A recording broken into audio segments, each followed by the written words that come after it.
Hi, everybody. Hi, everybody. Welcome to the Knits and Pieces KnitChat Cafe. My name is Noelle. And I'm Kelly. And we're coming to you from Southwestern Ontario. And it's such a gorgeous day today, and I have not even been outside. Well, excuse me. It is a gorgeous day, and I spent most of it inside. But then there was like this weird thing where I got a storm alert that said that there was lightning 5 miles away. And then all of Courtright's hydro was disconnected and the internet. So I was thinking I might have to drive back to Sarnia to Noelle's to podcast tonight, but miraculously it came on ahead of schedule. When does that ever happen? Well, yeah. And so here we are. So here we are. I know, because I was wondering how that was going to work, because it's different with both of us sitting here trying to read comments off one computer. It'd be like, move. Well, we wouldn't have to wear a headset, though. No, that would be good. That would be good. But anyways, welcome, everybody. We're glad that you're able to join us tonight. And I see there's lots of you in here. And then Sharon, it looked like you really got the conversation going today. So thank you for that. And Sharon is, I've lost I'm thinking that's not the notes I wrote. Sharon was not only the first in tonight, but she is coming to us from sunny Australia. Wow. So I know, because I think she said good morning. Good morning. I was going to say she's quite a bit ahead of us, and we appreciate the effort. Thank you. Thank you very much.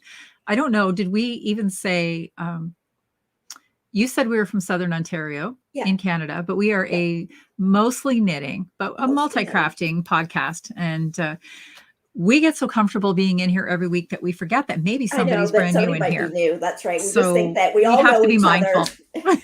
We have to be mindful that somebody might just stumble upon the channel and not have a flying clue who these two women are or what they're up to. So we are going to talk a lot about knitting tonight, and maybe a few other life events. So if this is your first time, welcome. We're so happy to have you here. And if you've been around for a while, we are so happy to see you back. Yeah, and I see we have people from all over. I see lots of areas of Canada, like Red Deer and I think Saskatchewan, and we've got Santa Cruz, California. We've got Michigan. I saw Iceland in there. And we know we've got Australia. It's amazing. It's so nice for us all to be able to come together like this.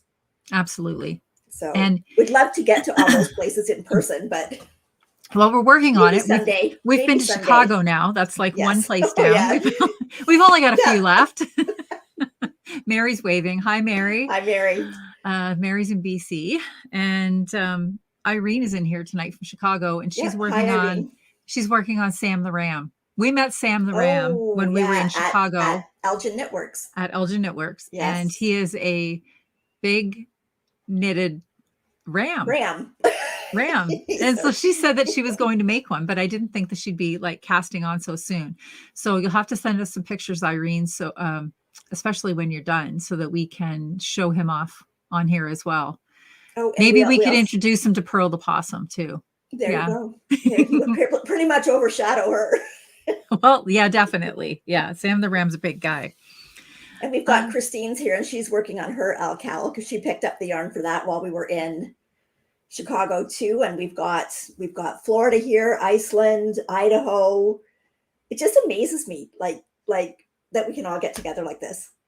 This is definitely, in my opinion, the nicest thing about the internet, how you can gather together from every area of the world and join together as if we are in one great big cafe.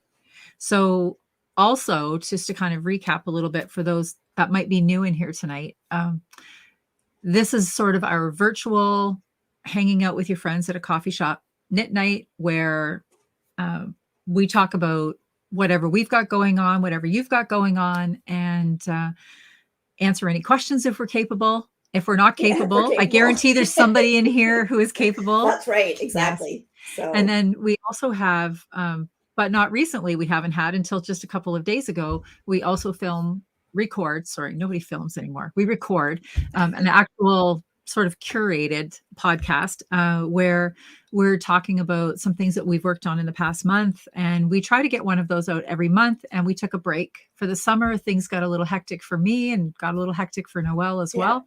But we did get together on Sunday, and I have to say it felt weird. It felt weird, like trying to sit together and just talk to one another and record this podcast. Really, but not look at one another, but look at the camera, but be talking to one another. I know. It's we've kind of fell out of practice. So if you haven't seen that yet, that episode is up, and we are talking all about Chicago. We enjoyed our trip to Chicago to the mini meetup so much that we felt we couldn't do it justice just chatting about it like this. We needed to devote an entire episode, and we called it a mini-sode. And then by the time I finished editing it was over an hour long. Yeah. So, but truly we had a wonderful time. And if you haven't seen it yet, please check it out. And knitters can talk too. Knitters can talk. Well, that's the thing. Everybody that I got home to said, so did you get so much knitting done in Chicago? And I said, well, I got a lot more talking than knitting, to be honest. I knit the whole time, but the most knitting I got done was on the train. On the train. Yes, absolutely. So, okay. Anyway, so we have a little bit of admin to go through first. We do. So before we had a giveaway last week, but before we get to that, I did have a question from someone. And I thought we'd just bring it up, and Kelly, you and I can kind of see what you do and what everybody else does. So someone had wanted to know what do you do when your gauge is slightly off? Okay, well, slightly off is kind of a is open term for interpretation. That's right, because if you're slightly off and the gauge is supposed to be, let's say, 15 stitches for 4 inches, 1 stitch off is going to make a big difference. Okay, if you're something that's maybe 28 or 29 stitches, 1 stitch off is not going to be as drastic. Mm-hmm. But you really need to be aware of that gauge.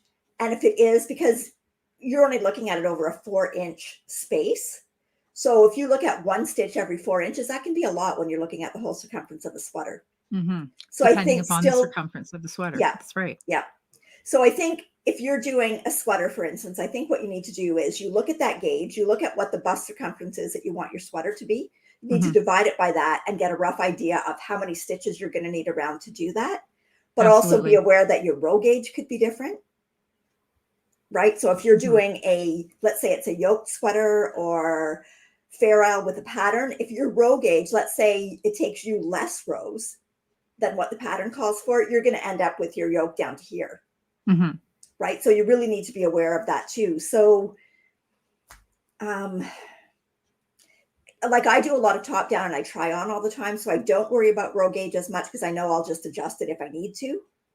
But it is something, if you're just doing it and you're not familiar with how to adjust it, that you need to take that into account too. So I don't know. What does anybody else do? What about you, Kelly? Well, the other thing that I was going to comment is that when you are searching for patterns, something that I look for in a pattern is a good schematic in the pattern, because a good schematic will tell you what the measurements are of, for instance, like from shoulder to armpit seam, length of the arm, I don't know, like all of the measurements. All of it, So therefore, if it is something that is not, okay, so for instance, when you reference the yoke, if the yoke is going to be too long, that's going to be a problem. But for instance, if you had a yoke that was coming up row too short, then you would know, okay, my yoke is not where it needs to be according to the schematic. So I'm going to knit some additional rows to get to that measurement. So I think having good measurements for your garment is something else that if I don't necessarily feel I ever have to get gauged, I will adjust accordingly. But it is a little harder to do that if your pattern doesn't have a good drawing with some good measurements too. So that's something else to look for. Because even if your row gauge and your yoke ends up, it's going to be too long, you can divide for your armholes earlier. You don't have to divide where the pattern says to. You can divide where it's going to fit you the best. That's right. Yes. And that's But another those are thing all too. things you can't just do the whole sweater and hope that it works out in the end. Like, you have to be aware of those while you're doing it. Yeah. And it depends So, too. I mean, if it's a garment that's a very loose fit, like a mhm, boxy sweater, okay? that's right. Very forgiving. This Yep. is a size medium. I would never make a size medium sweater. I would always make a size large, sometimes an extra large, right? But this sweater is huge, but it was built and it was designed to be that way. So my row gauge was off in this sweater, for instance. It was off quite a bit. So what I ended up having to do was an extra repeat of the lace pattern to get it to the length that I needed to get it to. Okay. So if you're slightly off, you just have to do the math Yes. to Yep. make it work for you. Yep. And if you have trouble with that, those are good questions to ask in a You know, knitting and group like this. that's right. And if you're just starting out and it's maybe just your first sweater, maybe the best thing is to try and Get find a yarn get that you're going to gauge. get the right tension, just to make it easier for the first sweater. And then once you get a little bit more comfortable, then it's easier to start switching things up and doing the math and figuring out lengths. Mhm. So, Mhm. okay. There were a few comments back here, well, actually quite a few. So I want to talk about Okay. that. Some people were mentioning how much they enjoyed the episode with us recording in the garden. The garden was my backyard. And just before we came on here, I was saying to Noelle, my gosh, it just looked amazing. I mean, my yard is pretty, but it's not nearly as pretty as it No, looked in that video. And I thought, wow, I look like I've got like a really beautiful backyard yeah, garden. Kelly, when I watched it, I thought, where are we? My husband was especially proud of the big elephant ears between us. He said, has anybody asked about the elephant ears? Did you let them know those are mine? And I said, oh yes, I've let everybody know they're your elephant ears that you've like carefully cared for. He has a monstrous banana tree as well that he was really hoping that we could have just fit in somewhere because he I really know wanted to like, he wanted to give me some little banana trees to take home. yeah.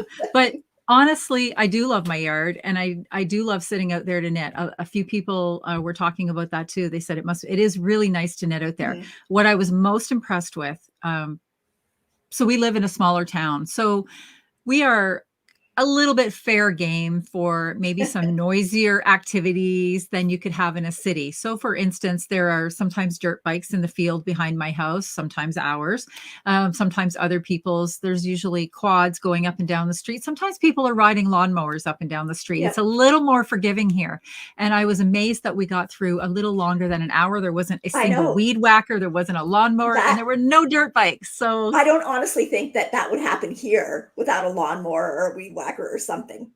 well, and then the other But thing that I have that I kept waiting for it to happen, and I only noticed it one time when I was editing. We have a lot of squirrels, and they're fairly big squirrels.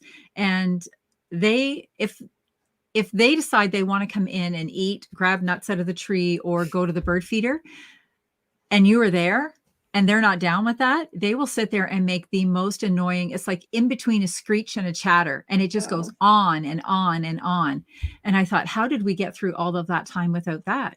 So anyway, it was great. But yes, it was pretty. It looked really pretty. I was pretty happy with how it turned out. okay. All I'm right. just going to pull up Mary's question here. She said, how do you know ahead of time if a pattern has a schematic? I don't know that you do, Yeah. like, Yeah. unfortunately, but I think a schematic in a pattern is invaluable. Like, because it's a lot easier to picture it when you see those measurements on a diagram as opposed to just reading, a list of the chest should be this, the arm should be this. It's a lot easier when you've got a picture and you can see exactly what they're measuring. But I'm honestly not sure, Mary, if there is a way to know prior to buying it whether the pattern actually has a schematic or not. So, anybody else? I think there are certain designers that you can count on that are normally Mm-hmm. always going to have a schematic, but if it's someone new that you're not used to, then I don't know. Mm-hmm. Because I think, I go even ahead. when you talk about patterns, like, I really don't like doing a pattern from a set of written instructions. I like a chart if I'm doing color work or some sort of texture, and you don't always know that either, No, you whether the don't. pattern's going to be charted or whether it's just going to be written out. So, But you are right that if, um, So for instance, if you've bought a pattern by a designer and it did have a schematic and it was a good schematic, you can be reasonably assured that any other pattern you're going to buy from that designer is going to follow that type of a format for their pattern. Yeah. Right. Yep. So it is just kind of hit and miss. But for me, a good pattern has a schematic, because then that gives me a little bit of free range. And I think that's one of the comments that we heard at Patty Lyon's sweater class that we took. Workshop. She said a good pattern will have a detailed schematic. And then that way that gives you that freedom. You don't have to keep trying to hit gauge. You know that it will give you the confidence to be able to change that math up. Okay. And then there's a comment here about Ravelry, that if you do use Ravelry, there is a tag for schematic. Now, I've never tried that, so I don't. There you go. Good old Ravelry has your back. There you go. That's definitely something that you can try. So excellent. I didn't know that either. No. So, okay. So last week we had a giveaway. Kelly, do you have the giveaway there? I do. I'm marking down the time codes. I forgot again. Okay. But I've got it. Okay.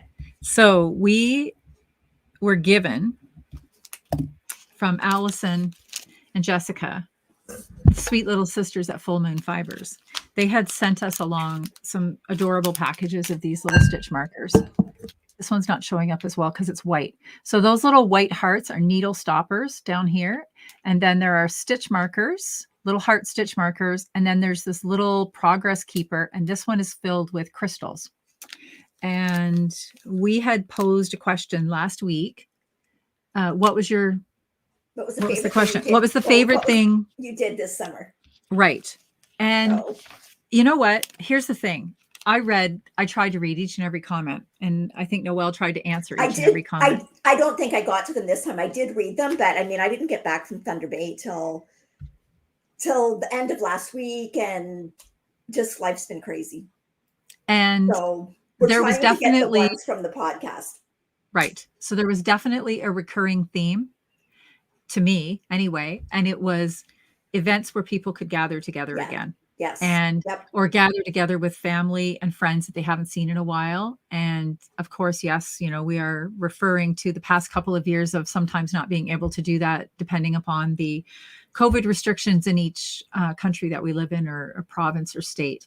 So that was pretty heartwarming, because I felt exactly the same way when I started to go to events again, like when we started to be able to knit together under the bridge again in a group, or when we were able to get together with other knitters, go to the Little Red Mittens, sit on their porch again. It just felt amazing. And it's like, it didn't have to be a huge, amazing event. Those events, small as they were amazing and felt amazing, just to be able to have that freedom to do that again. So it was heartwarming to read all of your comments, for sure. Yep. Okay. So we picked a winner, and I'll just bring the screen up here. Okay. So the winner was Kathy Raddick, and Kathy said, "Hi, Kelly and Noelle. My favorite event this summer was my great grandson's first birthday party. He's growing too fast." They do grow so fast. Congratulations, Kathy. Even saying that, Kathy, I mean, there's been the last couple of years, I know, especially like my family is quite large. Like, we had a lot of events that we couldn't get together for because it was just too many of us. And, there were, we've got elderly parents, so you want to protect them. We've got young babies, you want to protect them. So just the fact that you got to do that is, hopefully things are going in the right direction. So, whoops. So, okay. So congratulations. Yes, congratulations. Kathy. And I'm looking for, there it is. Okay. Got it. Okay. If you could reach out to us at this address, knitsandpiecespodcast@gmail.com, then we will get that sent out to you. Thank you for joining in. And you know what? Thank you, everybody. It's exciting because I'm headed out soon to my grandson's first birthday in 8 weeks. He turned 10 weeks while he was here. And speaking of grandson, 10 months, not 10 weeks. 10 months, sorry. That's another thing. You know what? When you're live, you just say things and you go back later and you hear it. You're like, that's not what I know. You go, that's not what I know. I didn't mean that. Why didn't somebody pick me up on that? Anyway, I wanted to share this little video that Kendall sent to me today. It's just a little 22-second video. She said that Miles, because they left they left here last week and then they went and spent a few days at their friend's cottage in Northern Ontario and they flew home from there. So Miles was being a little fussy today.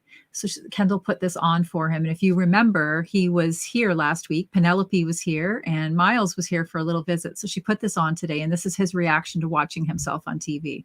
She said he was mesmerized. Well, do you want a treat before you do that? There you go. Yum! This is the Brindle and Twig little jumper, and I made him the t-shirt and romper. Who is that? No knitting, a little bit of sewing. Is that you and Gigi? Headed out for a little. He just can't take his eyes off himself, right? Although sometimes I wonder if he thinks he has two grandmothers because we're always together when he's watching the podcast, right? He's like, you never know. I know Gigi, but I don't know that lady. But anyway, he's yeah, the house is very quiet without them here, and not quiet in a good way. It's hard to let them go. I wish they were closer. So, all right. Okay. So before we move on, I just want to share that one little item that I found on Facebook because I just thought it was so cute. So cute. So a lot of you maybe have already seen this already, but this was on Facebook and it says it's a poem that must have been written by like a junior child in school, but it says Sarah can probably tell us the age of this that's child. Right. Teacher Sarah. Cat. So the poem is, long ago there was a cat who swallowed a ball of yarn. And when that cat had kittens, they all had sweaters on. I think that is so cute. I just love that. So that's yeah, adorable. Sarah can tell us, but it does look like it's by a fairly young child. So yes. But it was nice this past weekend to knit under the bridge too. Sarah came to join us from London and she brought her mom too. So it was really nice to meet her. So Sarah's saying maybe a grade 3 or grade 4. Okay. Very nice. Very nice. So yes, it was really nice to spend some time under the bridge. So usually if you are anywhere near Sarnia, not this weekend though, because this weekend Noelle and I are both away. There may be knitters, but there won't be Noelle and I. But there's a group of people who knit. So I'm not speaking for the whole group. There might be people under there for sure. But if you are in Sarnia or anywhere near Sarnia and you want to come and hang out on a Saturday morning under the bridge, in the park under the bridge, then welcome. Come and join us. We're usually under there knitting. Sarah says her mom enjoyed herself. It was really nice to meet her. We enjoyed it. Yeah, it was nice. Yeah, we did. It was fun. It was fun. We were helping Sarah. She had some fabric that she had bought, and we were discussing things that she could make with the fabric. Have you made anything yet, Sarah? Becky says that she loved hearing all about her retreat, and she's all excited to go to hers tomorrow. So yay, Becky does retreats.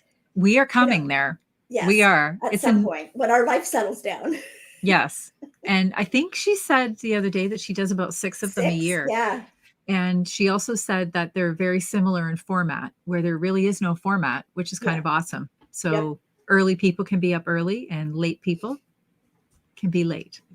Oh, and Sarah says, by the way, we are not under the bridge. We're more adjacent to the bridge. I post enough pictures, as Sarah said, I post enough pictures on Instagram. So she was like walking along going, oh, that's not the angle I've seen the pictures at. So she kept walking along until she found us. But there's not too many people under there knitting. So we're pretty easy to find. That's right. So, okay. So we should move on to maybe what we're wearing.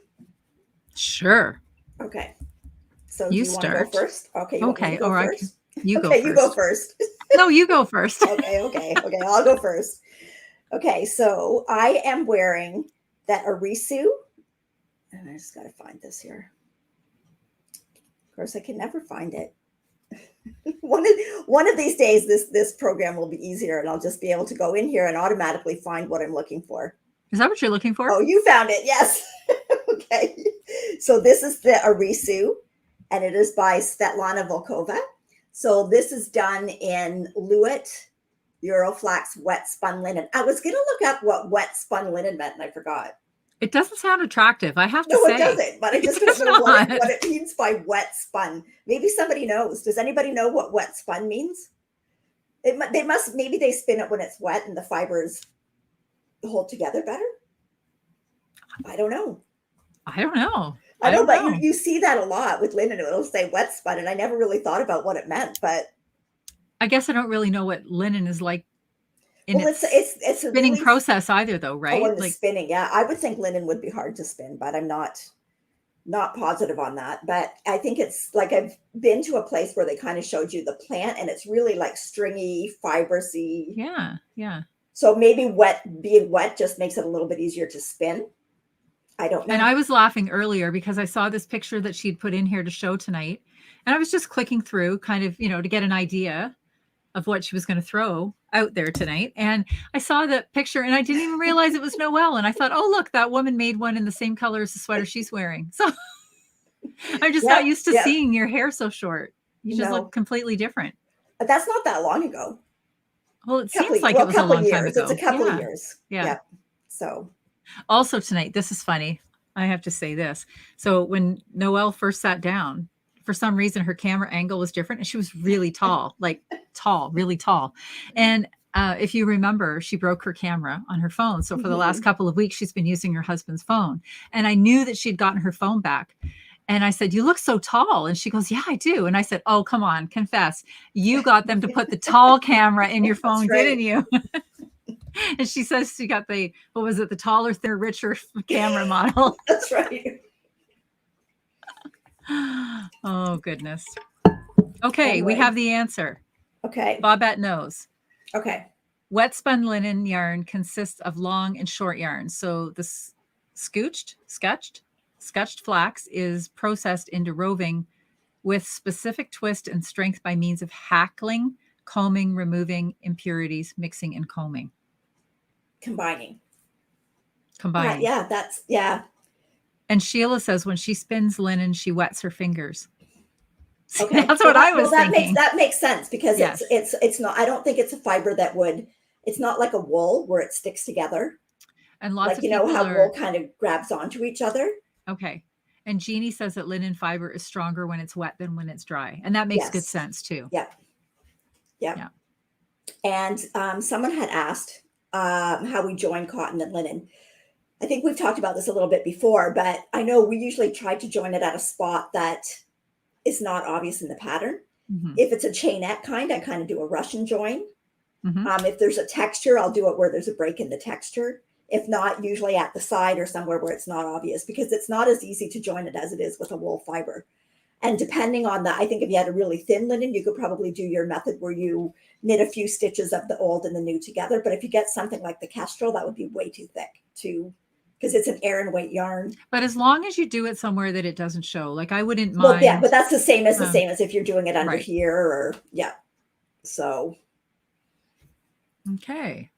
So what are you wearing, Kelly? Oh yeah, I forgot. I'm wearing, I had something to do. I'm wearing the Deshane and I didn't put a picture in. So it's just this. It's, I don't know if I can stand up or not. Let me see without losing everything. So I'm just wearing it with, actually, I think I had this on under the bridge. So it's pretty cropped and I have it on with a romper and you could do it with a dress too, I guess.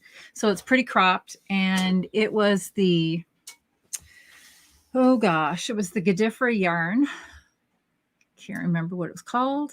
Oh, I just put it in the show notes. It is in the show notes. I did put it in the show notes. I can't remember. Thank you. Yeah. So thank you. I like the sweater. I don't wear it a lot. It's supposed to be like a cool summer sweater.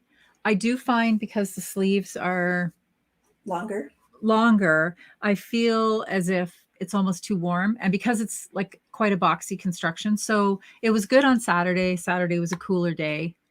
It's cool here in the basement. So it's fine for something like that. I have worn it to work quite a few times with a jumper or a dress. So it's nice if you have to be in air conditioning. Yeah. But yeah. And someone has asked here if you knit the lace on the back. I believe you didn't, right? It's just straight on the back stockinette. Yes, it is just straight. But I have seen a few people who actually knit the lace into the back too. And then it's the same front and back. Yeah. I did alter the pattern slightly. I added some short rows. I had read in forums where a few people just didn't think that the back was long enough without them. So I added a few short rows in just to give it enough length to kind of sit the same from front to back. Mm-hmm. And I think that was the only I'm trying to remember if there was anything else I modified, but I don't really think so. Yeah. Okay.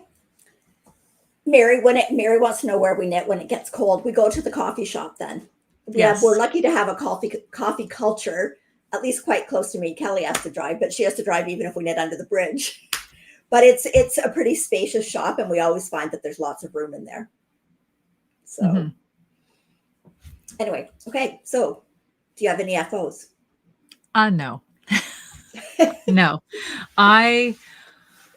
Like I said, by the time the kids left last week, in that entire time that they had been here, I had not even picked up a needle.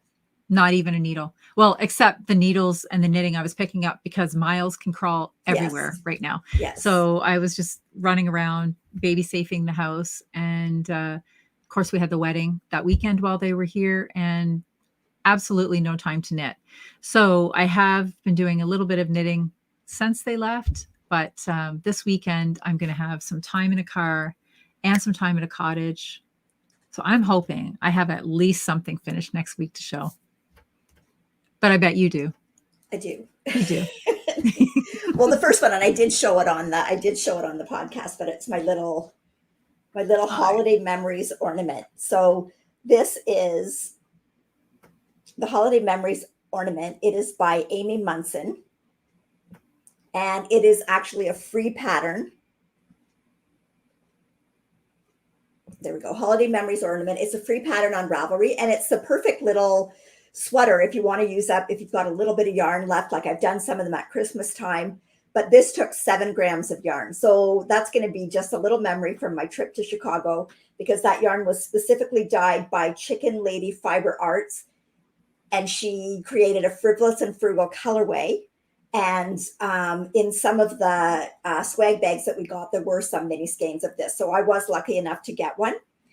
So that's one little finished object that I made from that yarn. And then let's see here. Let's find the next thing.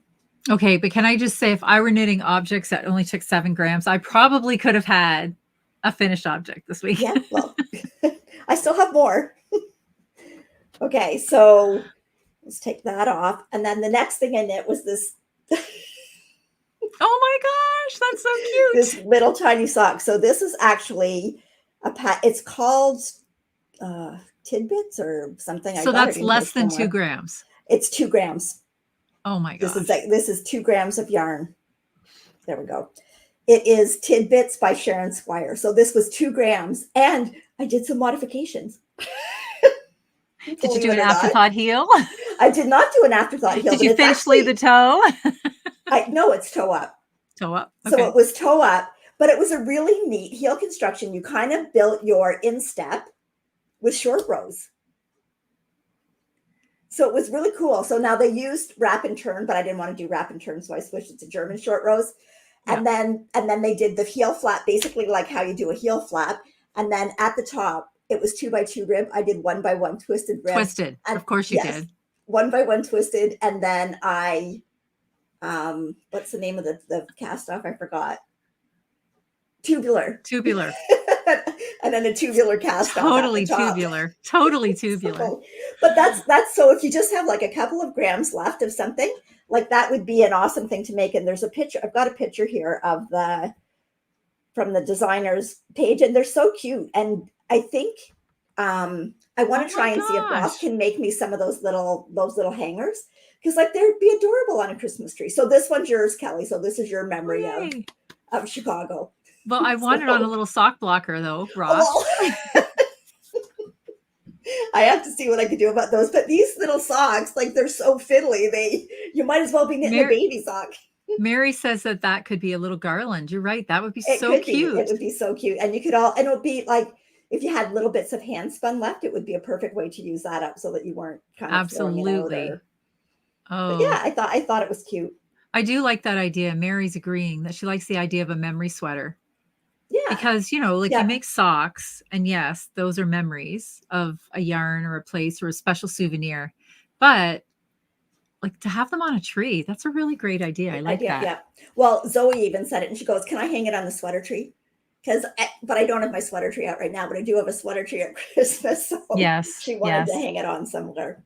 but yeah, it's and, you know, especially if you go somewhere and you buy a skein of souvenir yarn and you might make a pair of socks with it and you might just have a little bit left. That's a perfect way to use it up.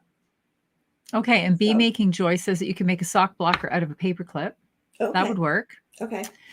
Somebody else figure, was like- asking where you got the little hangers. Ross makes those. Ross makes them. So I'm Yes. thinking though, like he could probably, I'm sure he can make me something if I ask him, if I just show him Oh, and Mary, ask that's a him. great idea. Okay, you can get Zoe in A on shrinky this. dinks. A shrinky Yes. I dink. thought of that. And I thought I'll just give her this sock and kind of like measure it out, and That would totally work. We she could get could do Zoe a little into heart or that. something up at the top of it.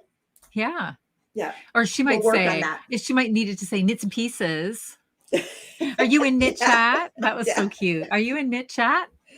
Okay, well, okay, I'm going to tell you one thing.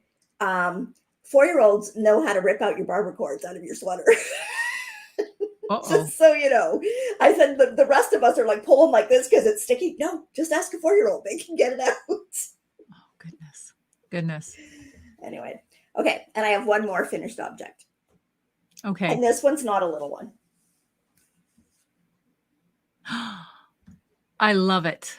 So this is the Cozy Oh my Classic gosh, I love Raglan it. Mhm. by Jessie Maid, and this is a cropped version. And you cropped it.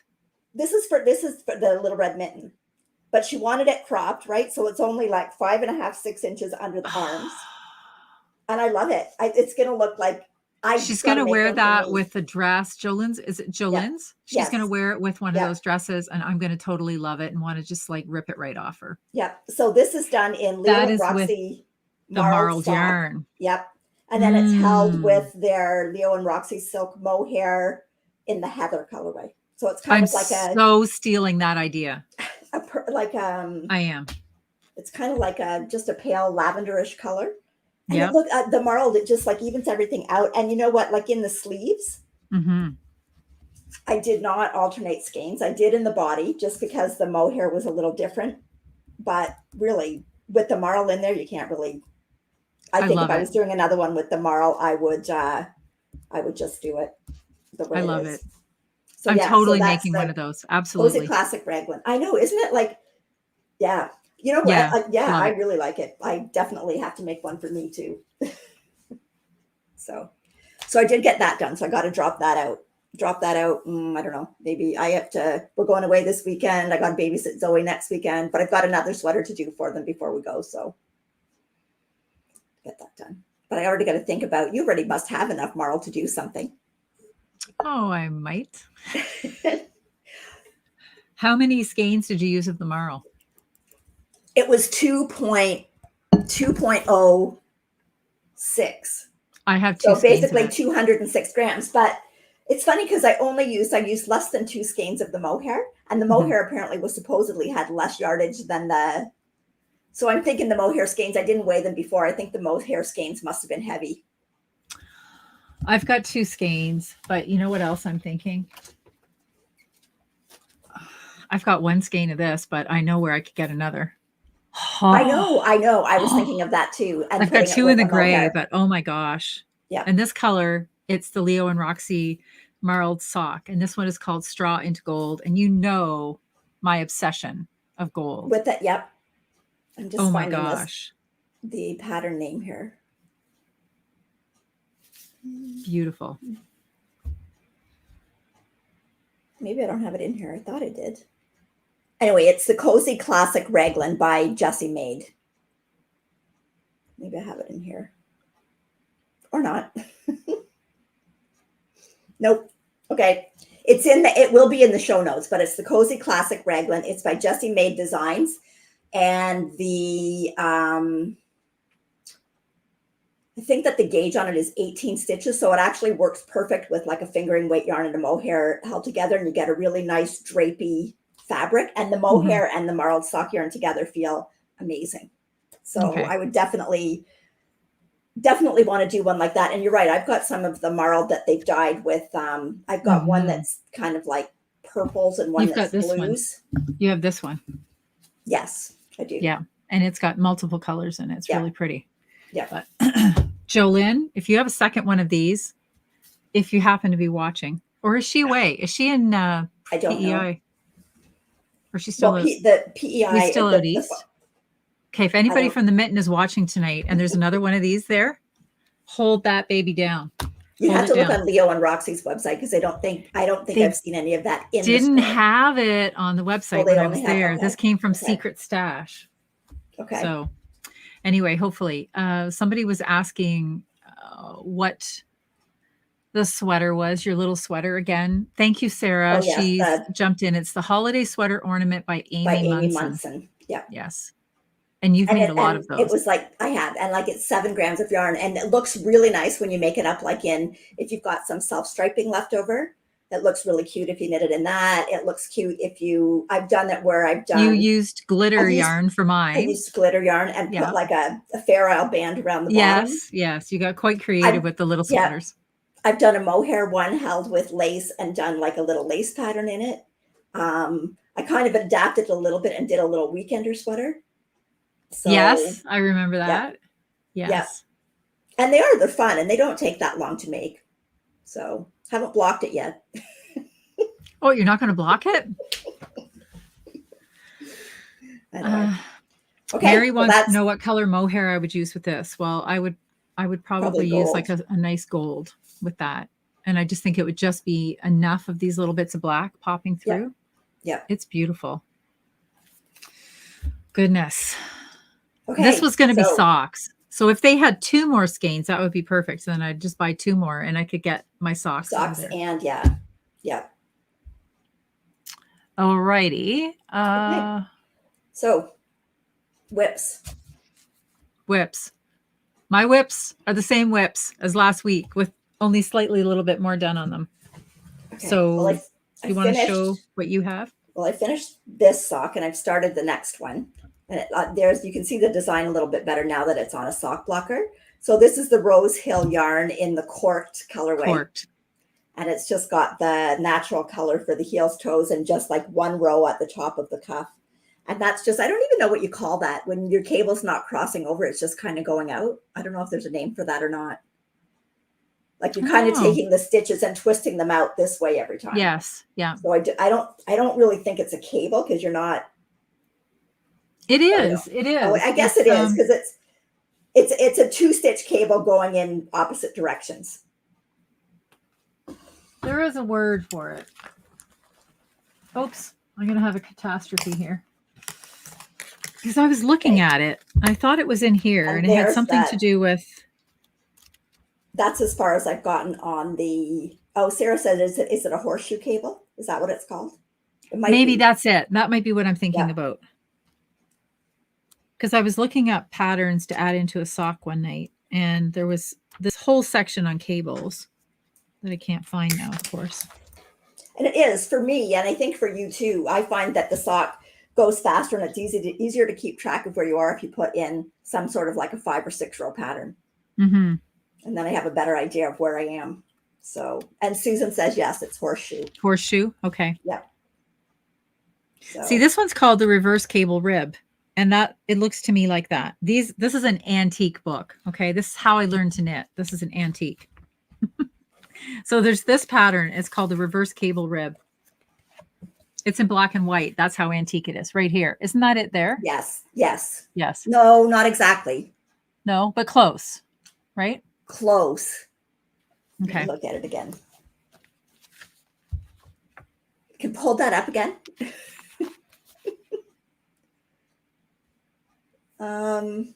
Sort of, but not exactly. And someone had asked to spell Deshane. There's the spelling up on the screen there. So yeah, so those are, I really like that color. It's working out nice. You know, I'm not in a bit like it was perfect knitting for the plain. Like I find something small like that is really good for the plain. I'll take it with me when we go away, but I have some other things that I want to knit in the car. Isabel says she has the same book. It was her mother's. There you go. Is your mother an antique like me? This is how I learned right here. This book from Crown Publishers. I don't know when it was published. I probably got this like at a yard sale or something. I think, it says 1963. Okay, I'm not that old, but it's $1.95. Look Yeah, at that. that tells you how old it is.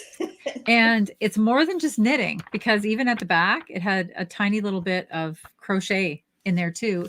And this is also how I taught myself to crochet. Crochet. But I crochet left-handed because I'm a left-handed person. So I had to take each one of these pictures and in my brain, flip them to go the other direction. No small feat for a teenage girl with a lot of time on her hands, obviously. Okay. Cheryl Small, look at this. She says, speaking of knitting miniatures, she has a book and the last page is how to do miniature Latvian mittens. And she used 000 DPNs and lace weight to knit them. Oh my goodness. Goodness. That's crazy. Sorry, Becky. She says she was knitting in 1963. Okay. I wasn't quite. Almost. I wasn't born yet. I was born in 65. So there it is. Well, I was born before then. So, okay. So what are you working on? Well, I'm still working. I did a few more rows on my Qatar tee. I'll show the picture right here. Oops. Okay, stop that. Okay. That's the pattern by Sari Nordland. And I think I was going to point at the picture, but that will not be helpful. I'm just doing those last 2 ridges of the lace. Lace is a slow go for me because I have to, I don't know, like sometimes I can't memorize the pattern and then I have to keep checking to make sure I'm not making a mistake. But I haven't made any mistakes yet. Don't say that. That's why I said yet.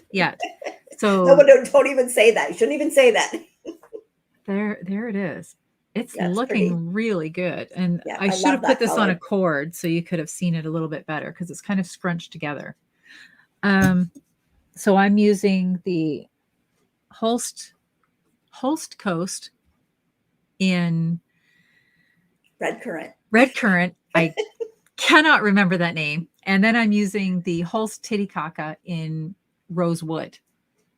So a pretty good match. And I want to get past this lace because then it's like easy peasy knitting. Yeah, that's right. For the car. Then it's like car knitting and maybe I could make a little more progress. I haven't even put this on a cord yet.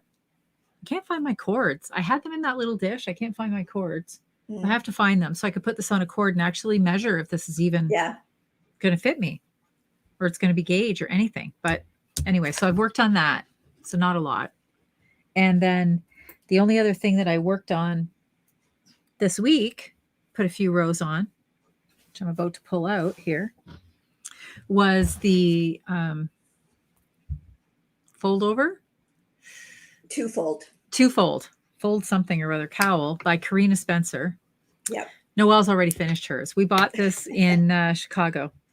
That sounded derogatory, like I was like making a slander at you. That was terrible. That I've already finished mine? Yeah, I just kind of said it snarky, like Noelle's already finished hers. That's not how I meant it. Anyway, so do we have a picture of that up there? Or no, I don't think we do. I don't think so. I thought we did, but maybe that was, on the podcast. I think I did that. So I don't have it on here. Yeah. So it's 2 colors of yarn and they really show up nice on camera. Look at this. They do. Really pretty. And there's this little twisty braid in there that we both really like. Yep. And then the cowl is really long and then you can turn it around and you can actually button it. So you could have like the braid on top with the buttons below or the buttons on top, or you could wear it kind of just with the braid in the middle and hanging down long. And the 2 colors I'm using is yarn that we didn't buy it, yarn that I bought in Chicago. And it's Direful Yarns, which is local to Elgin Knitworks, which is such a beautiful store. If you did watch the podcast, like I know that they ship online as well. Like they're a lovely local yarn store for the people in Chicago. Like do your best to support them. You want to really keep stores like that around. So this one is called Sweeney Todd and it's all these delicious grapey currenty colors. And then this one is gargoyle. Really pretty. And this is a DK yarn, and it uses 2 skeins to make this cowl. And then I bought some awesome buttons for there too. So I want to try to finish this weekend at the cottage because I think I can, or at least in the car. So hopefully you'll see something finished next week. Yeah. Okay, so I did some work on my outline tee. So this is my outline tee. You can't really see what it looks like here, but it's the outline tee, and this is another pattern by Jessie Made Designs. So basically, it's bottom up. So you cast on, you do your rib, then you kind of mark where you're going to have the drop stitches. So because I know Kelly was looking at mine, and you can see there, it looks like I thought she had a hole. Looks like I have a hole. So you end up with a little place like this where all of your, it's kind of like a row of drop stitches, just makes a little design in it. This I'm doing in the Barocco Remix Light. This color is called Mist, and it's I love the feel of it. It seriously just feels like a sweatshirt. So this is the light, and the light supposedly is a DK. I believe that I'm knitting this at about a 22 stitch gauge.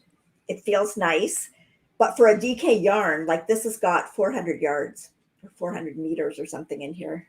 Let me just check here. 432 yards. Which I'm surprised. I would have thought I would have had to knit it at a tighter gauge, but it's actually working out really, really nicely at this gauge. And it could even still fill in when you block it too, right? Yes. Yeah. Yeah. So anyway, so that's just like, this is just straight knitting up to the armholes, and then you kind of divide. It's got a V-neck, but anyway, it's Jessie Made Designs, and it's her outline tee.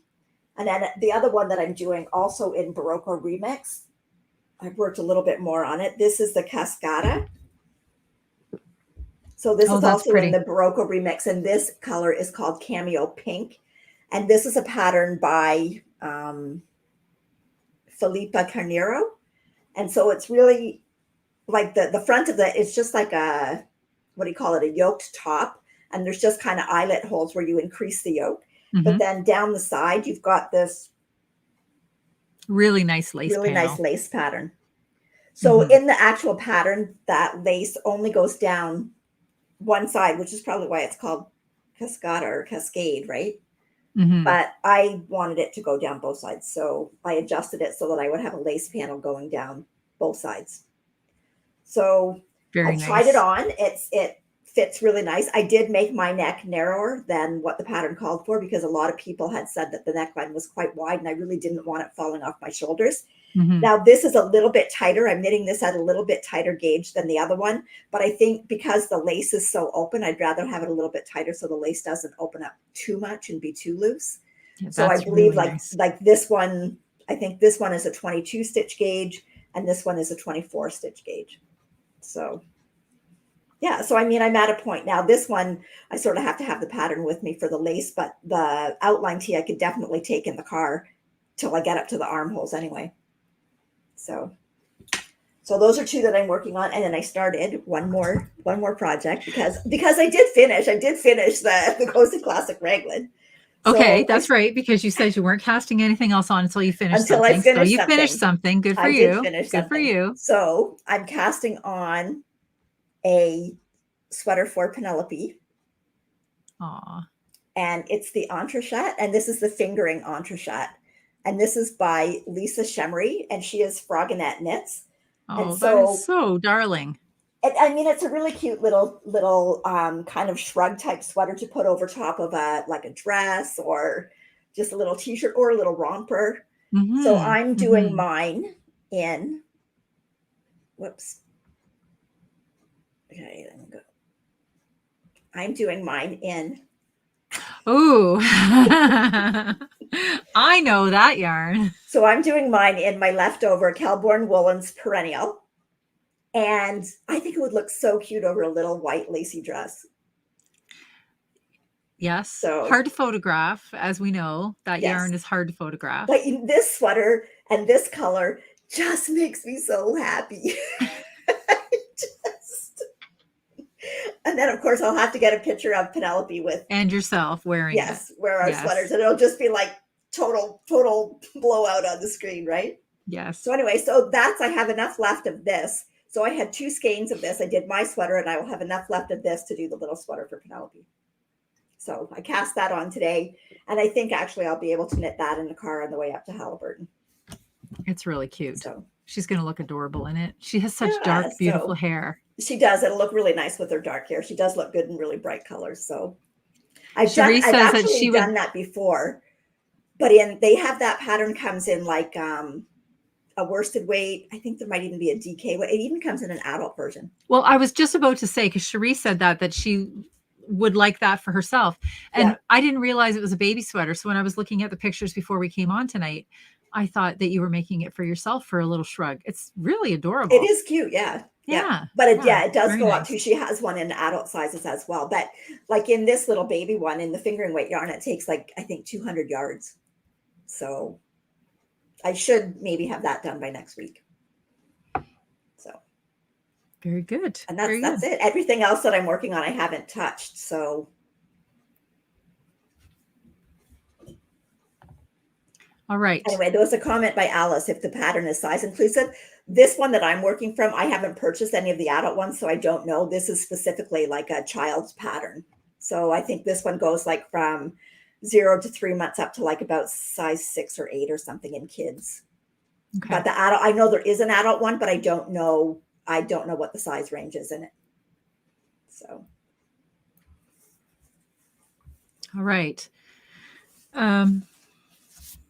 We should talk about our knit-alongs. Yeah. Or Makealongs. Makealongs. I did check tonight before I came in here. Oops. I have to shut everything off. About the socks. Let's talk about the socks first. I looked tonight. There are 1,780 pairs. That's a lot of socks. Yeah. And this is only August. So I know that I've had quite a few people that have sent me pictures to put in for them. So again, I just want to tell people, if you see my name in that, it's because I have entered them for somebody and I have put that person's name in the post. So, yes, it's not Noelle competitively trying to steal all the prizes. Yes, for sure. So the socks are ongoing all year long. All you have to do is finish a pair of socks. And doesn't matter when you started them, just finish them and you can put it into the Ravelry finished object thread. If you don't use Ravelry or need me to put them in for you, just email us at our knitsandpiecespodcast@gmail.com and I will make sure that they get into that thread for you. So with the socks, we draw prizes at the end of every month. So at the end of every month, we have both a sock yarn prize and a pattern prize. And the pattern prize is generously donated by Natalie of Remembrances Pottery. Mm-hmm. So, okay. And then we also have this one going on, which is our summer hug Makealong. Mm-hmm. And I looked in there too. We already have 67 finishes in there. Wow. Which is great. But it is running. I see a lot of summer canoes in there. Yes. Yes. But that's a fun pattern. It's a fun pattern. There were 67 projects, but it's running until the end of September. So you've got, so you still have like a month and a half. Lots of time. You still have a month and a half to finish your projects. And it's something that a summer project that has at least, was it 30% of plant fiber? Of what we consider, well, just a summer fiber, what we consider a summer fiber. So linen, flax, cotton. We do this every week. Silk. Hemp, bamboo. Yeah. And tencel. Yeah, we do. I don't know why I just don't make a list so that we don't look like we're fumbling every week. That this would be perfect. That would count. The Barocco, and it doesn't. We never ever did specify that it had to be a summer project. So if you wanted to knit like a long sleeve sweater with just the regular remix, you can do that. Yes. Right, because the regular remix is a worsted to an Aran weight. So just your whatever you're using to make it with has to contain 30% of what we consider a summer type fiber. Right. And so for instance, like the stuck in the bag now, but the coast would work because this is a wool cotton blend. And silk mohair, if you're using a silk mohair, that's a 30% silk blend. That's right. I didn't even think about that. Yeah. Oh yeah. So many So possibilities. that new yarn that we just bought, that we showed on the podcast, the Cicero, that had Oh yeah, that one was too. Oh yeah. So many possibilities.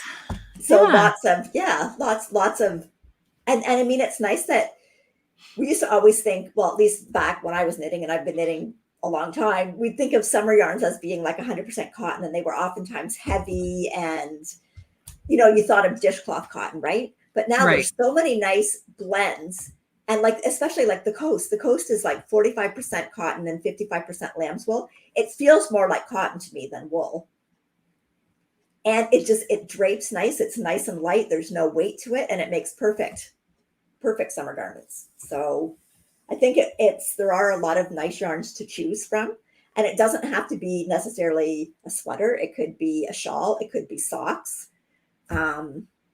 I suppose, I mean, if you want to make a hat out of something like that, it's something that goes on your body that feels like it gives you a hug. Yes. So yes. And hey, it's confetti time because Linda's got 2 more pairs to add to the socks. Yay!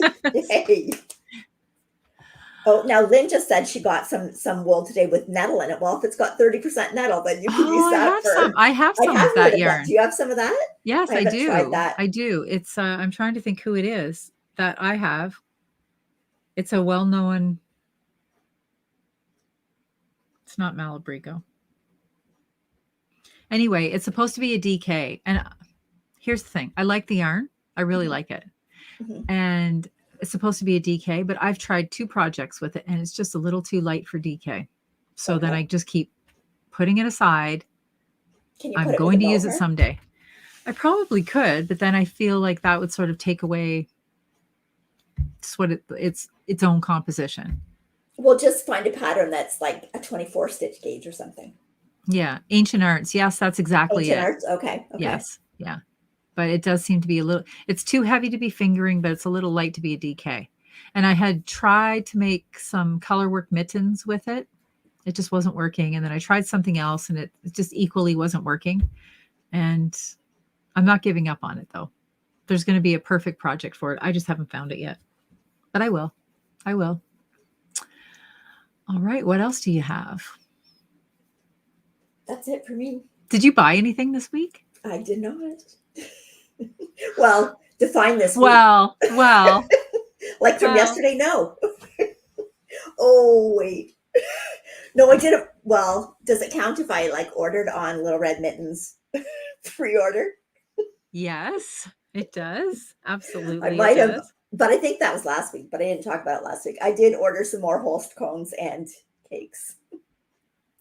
Okay, well then you definitely bought. I actually did not. I ordered the almond color because I only had a little one of it and I love that color. Mm-hmm. And I ordered a really neat green color. I think it was called Green Apple. Oh, that does sound nice. Yeah. And then I ordered some little individual cakes for some more color work. I ordered some needles. They're not here yet. I have been sitting on a needle fence for a couple of weeks. So I have the little minis, the chagoos, and I have them for like sock size and regular knitting size. I have the red set, the blue set. Yep. And I bought a pair of needles from Elgin Knitworks because I needed some to make actually for the sweater. Yeah. And I bought the Knitter's Pride Mindful Collection needles. And I have to say, I really like them. They're just ever so slightly less pointy than the chagoos. And so I wanted to get a set of 5-inch needles. And I've just been sitting here going back and forth. I have so many cords, although never enough, in the Knitter's Pride. And the Knitter's Pride cords will all fit on the Mindful Collection. Okay. And I thought, if I get another set of chagoos, then I'm going to be having to continuously buy more cords. More cords. So I'm like, well, what do I do? Well, I finally decided, and I got the Mindful Collection, but they're not here yet. So I'll let you know. And the other thing that I liked about the Mindful collection, every needle, well, firstly, the cords are marked in 1-inch increments, which Okay. could come in handy. And then every needle has a word on it. And the 3mm word is explore. And then there are other ones that are like believe or breathe. Just, I don't know. So I guess just to be mindful about your knitting. And Were I'm those the always, ones that came like in the turquoisey colored case? yes. Okay. And they have the turquoise cords, but the regular cords fit because I have a yellow, just a Okay. yellow, a neon or neon green on this one. And I do really, really like them. And they have like a very similar point to the Chagoose. Like they're a really good point. I'm happy about that. So I just decided to go for it. Hopefully I like them. I like my wood needles, but I like metal needles sometimes too. And I'm really not loyal to any one brand of needles. I like certain needles with certain types of fiber. So like, for instance, if I'm doing socks in a more rustic, like a Regia, I like to use little wooden sock needles for those, not metal. I find it's too slippery on the metal. So I have the little 9-inch needles in wood, 2 different kinds. And then sometimes I like wood needles on a bigger project, and sometimes I like metal needles. They do swivel. Donna says they swivel. I have one set of needles that has a swivel cord.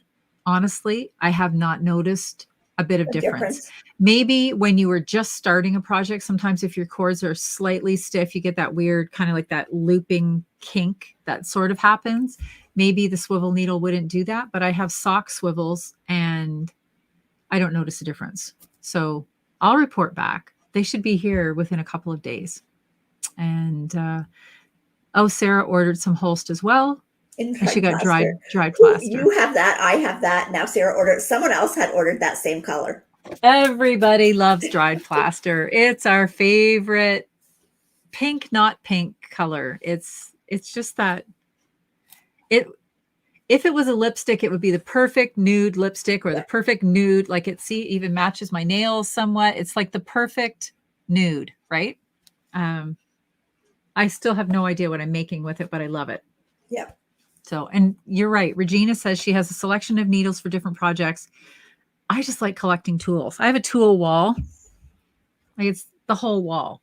And it's got all kinds of things on over there. But I am a little envious when I'm out with people like Noelle. And she just whips into her knitting bag and she's got like this entire curated case of needles. And mine are just, I've got these needles and they're all hanging in packages on the wall. But I thought, okay, I'm going to be a grown-up girl now and get a real set of needles. So I'm anxious to see what they're like. Oh, Sharon's using dried plaster in her gum nut tee for slip stitch. It's a lovely color. It's a lovely color. And I had some questions last week too. A few people asked, I'm not wearing it tonight. I had a watch band on and it's a double touring band. So I did go back in. If you had been wondering where I got that, some people were wondering. I did send a couple of people links, but if you were interested, it's in our listed under the show notes in last week's episode. And then I got this. We could almost have a dried plaster knit along. I was going to say, we could. I got this watch band this week. Look at this. Okay, see how it's like that? See the gray? And watch this. Oops. Look at that. It has like a matching wallpaper to go with the band. Ridiculous. We could have a dried plaster. I know. Or any other. We could call it the dried plaster Makealong brackets, or any other color is acceptable too. Yes. How about that for people? Maybe that's something that we will look at as some sort of a whole knit along. I think we should, because lots of people are really on the Holst train. Somebody on the podcast comments today, I noticed she's actually going on a trip and she's going to the Holst store. And it's only open on Thursdays. She said that she's going to be wherever it is in Denmark on a Thursday going to the Holst store. I was kind of jealous. We have some questions about where to buy the cones. There are well, I don't know about stores in the States. I think Holtz is harder to get in the States than what it is here, but I know in Canada, like Little Red Mitten has super soft cones. Was it Wet Coast Wools? Yes. Do they have cones too, or just the cakes? I think they have. When I was last there, I only saw the cakes. They may have the Okay. cones by now. I'm not sure. Okay. Or you can order directly from Denmark, from the Holst website in Denmark. Like I said, if you're in the States or if you're in like Australia or New Zealand, I don't know that there's any local shops that sell it. I know for us, the shipping in Canada is relatively reasonable. I'm not sure what it is in the States, but I think people have said that it's not too bad. I don't know what it's like in places like Australia, like if you're quite a bit further away. But the yarn is a very good value. Like one cone's going to knit more than one sweater. Well, Easily. I shouldn't say that, depending on what type of a sweater you're doing. But if you're just doing like, especially if you're doing like a fingering weight sweater, it's going to knit way more than one sweater. Like it's very generous yardage. And we usually find that the cones are heavy. Like yes, they are heavy.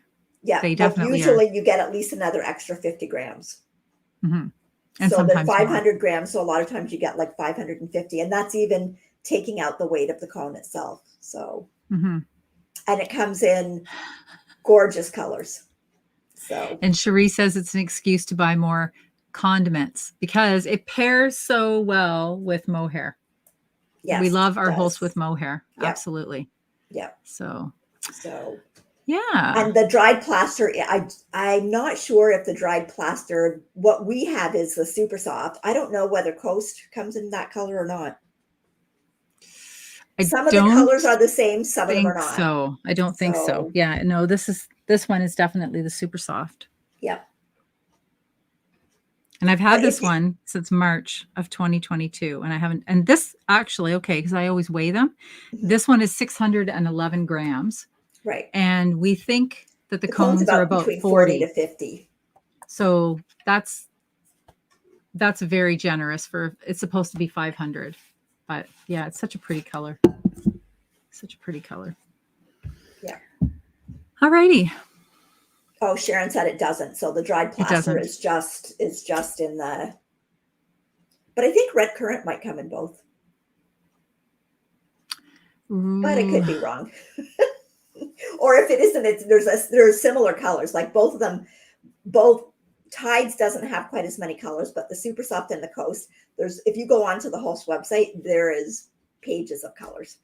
And then also on their website, I know with the Titicaca, it gives you a chart underneath all of the colors that tells you what it pairs with in other bases, because I think most people add Titicaca to something else, right? Yeah. And they tell you what will be the good pairing for it. And they're really good. I mean, they paired the one that I bought. And at first I didn't really think that it was as good a match until I started knitting with it. And I mean, it definitely is. It looks really good together. So, okay.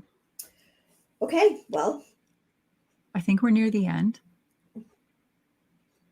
I think I have to go knit something. I think I better try to finish something and pack for the cottage this weekend because we're leaving Thursday night. So we're not leaving till Friday morning. So you have a little bit of extra time. A little bit more time, but I think we have a longer drive. I think we're five, almost 6 hours. And we're about 3. Yeah. So.